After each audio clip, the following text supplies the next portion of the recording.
சீமான் தமிழ் தேசிய பேசக்கூடிய ஒரே அரசியல் தலைவர்னா சீமான் மட்டும்தான்.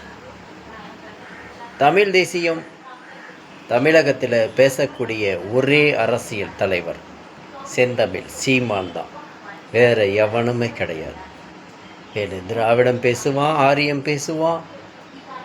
சில தமிழர்களாக இருந்துக்கிட்டு திராவிடங்கிட்டையும் ஆரியங்கிட்டையும் அரசிட்டு துண்டு சீட்டுக்கு போய் 100 கோடி 300 கோடின்னு பேசுவாங்க. 2026 எலெக்ஷன் வருது. இதில் பார்த்தீங்கன்னா அரசீட்டு துண்டு சீட்டு வெத்த சீட்டெல்லாம் இருக்கிறாங்களே கூட்டணி, அவங்கெல்லாம் இப்போது விறுவிறுப்பாக 200 கோடி 300 கோடி யாரு கூட கூட்டணி வைக்கலாம் அப்படின்னு இப்போது கூட்டணி பற்றி பேசிகிட்டு இருக்காங்க. அது மாதிரி சமயத்தில் சீமானை கேட்டாங்க, நீங்கள் கூட்டணிக்கு வரீங்களா அப்படின்னு. நான் வரல, எனக்கு 300 கோடி வேண்டாம், 400 கோடி வேண்டாம், என்னுடைய கூட்டணி மக்களோட தான் அப்படின்ட்டார்.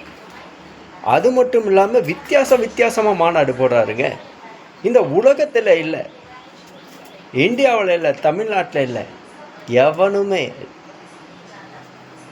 சீமான அரசியலை பார்த்து, வித்தியாசமான அரசியலை பார்த்து மற்ற அரசியல்வாதி கற்றுக்கோங்கடான்னு நான் சொல்ல வரேன்.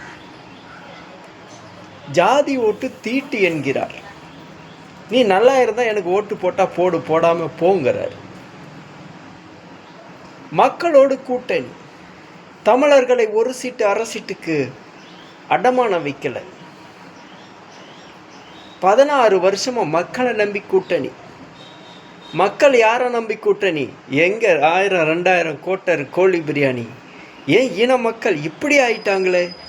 2000க்கும் 1000க்கும் கோட்டருக்கும் கோழி பிரியாணிக்கு அடிமை ஆயிட்டாங்களேன்னு அவர் பாவம் வேதனைப்படுறார். இன்னைக்கு எதிர்கட்சி தலைவரே அவரு தான். அவர் மனுஷன் பாவம், தூங்குவாரா தூங்க மாட்டாரான்னு எனக்கு தெரியவே இல்லை. எப்போ காலை எந்திரிச்சோன்னு செய்தி பார்த்தா ஏதோ மக்கள் கூட போராட்டத்தில் கலந்து கொண்டு பேசிகிட்ருக்கார். அனகாபுத்தூர் போராட்டத்தில் இருந்து இன்று வரை மக்களோட துணையாக நிற்கிறார். இதோ விஜய் வந்தார், கூட்டணிக்கு யார் வேணாலும் வாங்க அப்படிங்கிறாரு. ஆனால் இது என்ன அரசியல்? விஜயனுடைய அரசியல் என்ன அரசியல்? தந்தை பெரியாரை முதன்மைப்படுத்தி அரசியல் செய்கிறேன் அப்படிங்கிறாரு. பெரியார் எங்கள் மண் இல்லை, அவர் கர்நாடகா பூர்வீகம். எங்கள் மண்ணில் வஉசி இருக்கார், கப்பல் மூட்டிய தமிழன் வஉசி இருக்கார், கக்கன் இருக்கார், தீரன் சின்னமலை இருக்கார், நிறைய வேலுநாச்சியர் இருக்காங்க, நிறைய தலைவர்கள் இருக்காங்க, சொல்லிக்கிட்டே போகலாம். அவங்க தான் எங்களுக்கு முன்னோடி. அதனால் வித்தியாசமான அரசியல் செந்தமிழ் சீமான் அரசியல் பெஸ்ட். தமிழக அரசியல் களத்தில் இருக்கிற அரசியல்வாதிகள் மட்டும், இந்திய அரசியல்வாதிகளும் உலக அரசியல்வாதிகளும் சீமானை பார்த்து பின்தொடர்ந்து கற்றுக்கோங்கப்பா, கற்றுக்கோங்க. கற்றுக்க முடியலன்னா இந்த காலையில் எந்திரிச்சோன்னு இவரை குறை சொல்கிறது, இந்த அரசியல்வாதி அந்த அரசியல்வாதி குறை இதெல்லாம் நிப்பாட்டிடுங்க. காலகாலமாக நடக்கிறத நாங்கள் பார்த்துக்கிட்டே இருக்கிறோம், எங்களுக்கு போர் அடிக்குது.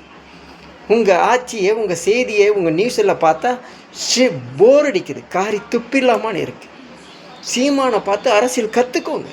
கற்றுக்கலைன்னா வீட்டுக்கு போய் உக்காந்துக்கோங்க, சரியா?